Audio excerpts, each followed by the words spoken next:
टोहाना की बात करें, पहले यहाँ सुभाष बराड़ा जी एमएलए थे, अब देवेंद्र बेवली जी एमएलए। आज भी करप्शन वैसी है, पहले भी करप्शन थी मतलब। किसानों के मामले को लेकर जहां किसान लगातार अपना संघर्ष अपनाए हुए हैं, सड़कों पर है, इसके अलावा जो है प्रदर्शन किए जा रहे हैं। अब एक बार फिर जो 26 नवंबर को टाइम दिया गया है किसानों ने कि वो जो है दिल्ली कूच करेंगे, उसको लेकर जहां सरकार की सांसें फूली हुई है, वहीं किसानों का जो समर्थन है लोग लगातार किसानों को दे रहे हैं। इसके अलावा किसानों ने पूरी रणनीति बना रही है। इस वक्त हम टोहाना में है और टोहाना में किसान संघर्ष समिति के मनदीप जी यहाँ पहुँचे हैं और भी काफ़ी किसान यहाँ पर है, तो लोगों को जागरूक कर रहे हैं। इनसे बात करेंगे कि टोहाना किस प्रकार की रणनीति बनाने आए हैं और क्या रहेगा। तो सर, टोहाना में आप आए हैं, क्या आपका जो यहाँ की रणनीति बनाई है? देखिए, 26-27 नवंबर को 500 से ज़्यादा किसान संगठनों का दिल्ली घेरने का जो आह्वान है, उसकी तैयारी के संबंध में आज हमने पूरे फतेहाबाद जिले में वैसे तो अभियान चलाया था। आज टोहाना क्षेत्र के अंदर हम उसी संबंध में मीटिंगें कर रहे हैं। जो कृषि पर 3 काले कानून आए हैं, उसके खिलाफ एक बड़ी देश में लड़ाई बनती नज़र आ रही है। पहली बार 1947 के बाद पहली बार देश का किसान इतनी बड़ी तादाद में लड़ रहा है। और ये कानून यदि लागू हो जाते हैं, जिससे किसान ही नहीं प्रभावित होगा, इससे प्रत्येक मेरा वर्ग जो मेहनत करके खाता है उसका काम धंधा चौपट हो जाएगा। और सरकार लगातार रिलायंस के पक्ष में, कंपनियों के पक्ष में ये नीतियां लागू कर रही है। इसके खिलाफ एक बड़ी लड़ाई देश में है। उसी संबंध में आज हम गांव-गांव जा रहे हैं। सबसे बड़ा सवाल है भी आज 1947 के बाद आज भी किसानों को के पक्ष की कोई नीति नहीं बन रही। आज भी धान की पराली के नाम पर अगर बात करें, सरकार कह रही है कि इसमें फ़ायदा होगा, लेकिन आप लोग कह रहे हैं कि इसमें नुकसान है। तो क्या लगता है आपको मुख्य रूप से किस प्रकार से जो नुकसान आप लेकर चल रहे हैं भविष्य में? देखिए, जब मंडी समाप्त हो जाएगी, सरकार यदि ये मतलब किसानों के पक्ष में है तो वो गाँव के अंदर आके समझाना चाहिए। वो डरते आते क्यों नहीं? वो गाँव के अंदर आए। अब मतलब ये किसान मूर्ख नहीं है भी, वो उसके पक्ष की कोई बात होगी तो उसको मानेगा नहीं।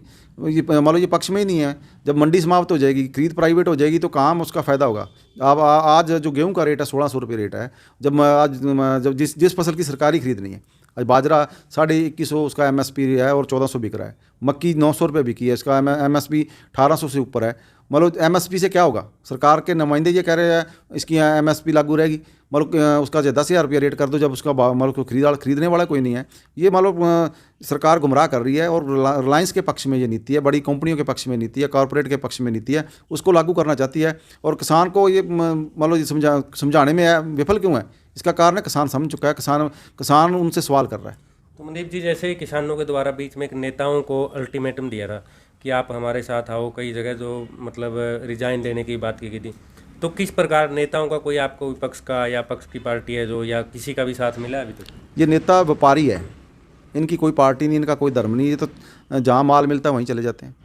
आप टोहाना की बात करें, पहले यहाँ सुभाष बराड़ा जी एमएलए थे, अब देवेंद्र बेवली जी एमएलए। आज भी करप्शन वैसी है, पहले भी करप्शन थी। मतलब इनका ये तो मतलब धंधा है इनका। तो वोट लेने के बाद जब ये सत्ता में आ जाते हैं तो ये माल कमाते हैं। इन आम लोगों के लिए कुछ भी नहीं कर रहे। आज मान लो यदि किसान में दुविधा में है, कोई नेता गांव में नहीं जा रहा है वोट लेने वाला। आज तो वो मान लो ये देख रहा है, जहाँ भाजपा मान लो हमारे खिलाफ नीतियाँ लेके आ रही है, तो वहीं विपक्ष ये सोचता है भी जितना भाजपा के खिलाफ जाएंगे वोट खुद ब खुद लोग हमारी तरफ आ जाएंगे। मतलब लोगों के साथ कोई नज़र नहीं आ रहा है। और जो हमने कहा था अभी, जो नेता हमारे साथ है वही मान लो हमारे गाँव में आएगा। आज हम सवाल करेंगे। मान लो आप देखो भी, बड़ी गिनती में नौजवान मान लो सवाल करने के लिए तैयार खड़े हैं। बोर्ड लगे हुए हैं गांव के अंदर भी, हमारे गांव में आओ, हम सवाल करने के लिए तैयार हैं। और नेता हमारे से भाग रहे हैं। जब से हमने सरसा रैली की है और वहाँ भी मोर्चा चल रहा है, और दुष्यंत चौटाला को लोग सवाल कर रहे हैं, काले झंडे लेके स्वागत कर रहे हैं। अब इनका विरोध मतलब कभी पहले नहीं हुआ था। राज करने वाले नेताओं को लोग घर में बुलाया करते, इनका स्वागत किया करते, मगर पहली बार राज करने वाले नेताओं के खिलाफ इतना बड़ा गुस्सा है। ये छोटी बात नहीं है। क्या लगता है आपको, कहीं ना कहीं जैसे दुष्यंत चौटाला की अगर बात करें तो उनका भी नाम आया था कि वो किसानों के वो करेंगे स्टार्टिंग में, लेकिन अब किसानों का कहना है कि ये भी जो बीजेपी के साथ लगकर किसान विरोधी हो गए। आप इसको कितना उचित मानते हैं? कांग्रेस कहाँ लड़ रही है? कांग्रेस तो मान लो ये इंतजार में बैठी है भी, ये बीजेपी के खिलाफ होंगे तो लोग हमारे को वोट दे दें। कांग्रेस के मान लो ये किसान कांग्रेस के थोड़े हैं। यदि कांग्रेस के होते तो फिर राज कांग्रेस का होता। ये तो मान लो गुमराह करने वाली बात बीजेपी कर रही है। अरे जब बड़ौदा में देख लिया होगा आपने, चाहे वो बड़ौदा में कांग्रेस जीत गई, मतलब हम तो कांग्रेस को भी दोषी मार रहे हैं। अभी कांग्रेस के 31 विधायक हैं, वो क्यों नहीं लड़ते किसानों के लिए? वो क्यों नहीं आ रहे लोगों के बीच में? वो तो सिर्फ इंतजार कर रहे हैं कि सत्ता प्राप्त की लड़ाई इनकी लोगों के हित में कोई मतलब मसले नहीं है। आज बड़ा मतलब जो किसान है बड़ी तेज़ी से सोच रहा है। जो यंग पीढ़ी है मतलब ये जो नौजवान है वो इनकी चालों को समझ रहे हैं। आप देखोगे ये गांव में नहीं आ पाएंगे, ये तो अभी तो विधायक बन रहे थे पहले, मतलब लोगों को शोषे दिखाकर। अब तो लोग सवाल करेंगे, काम मांगेंगे, काम इनके पास है नहीं, ये नीतियाँ इनके खिलाफ लेके आते हैं। और सरकार के विरोध में भी और विपक्ष के लोगों से भी किसान सवाल कर रहे हैं, ये पहली बार हो रहा है। तो मनदीप जी, क्या रहेगा 26 तारीख को? आप किस प्रकार जो वहाँ पर जाएंगे, कैसे जाएंगे, और आगे वहाँ पर आपका क्या कार्यक्रम है? 26 को दिल्ली चलो, फिर 27 को घेरा डालो और डेरा डालो, ये हमने 2 नाम दिए हैं। और हम रामलीला मैदान की हमने परमिशन मांगी थी, परमिशन नहीं गवर्नमेंट ने दी। और हमने दिल्ली को चारों दिशाओं की तरफ सील करने का काम करेंगे। और हमने 4 पॉइंट हरियाणा के बनाए हैं। आप देखोगे हमने ट्रैक्टर ट्रालियों से दिल्ली की तरफ जाएंगे, और फतेहाबाद जिला ही नहीं, पूरे हरियाणा से हज़ारों ट्रैक्टर दिल्ली की तरफ चलेंगे। पहली बार इतना बड़ा आंदोलन होगा कि सरकार को ये अपना फैसला वापस लेना पड़ेगा। यदि सरकार ने ये फैसला लिया तो इतना बड़ा आंदोलन होगा कि सरकार बच नहीं पाएगी।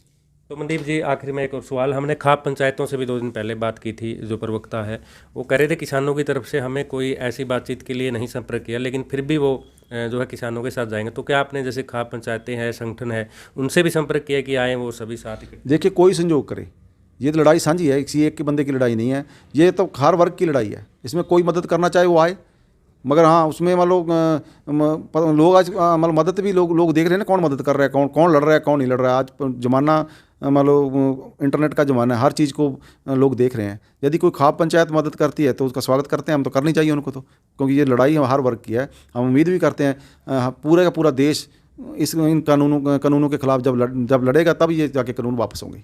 जी, शुक्रिया मनदीप जी। तो ये मनदीप जी थे जो यहाँ पर आए हुए हैं, और किसान भी इनके साथ लगातार जो किसानों को जागरूक कर रहे हैं। और जैसे कि 26 नवंबर का जो कार्यक्रम है उसकी तैयारियां हैं, और किसानों को इसके बारे में जागरूक कर रहे हैं।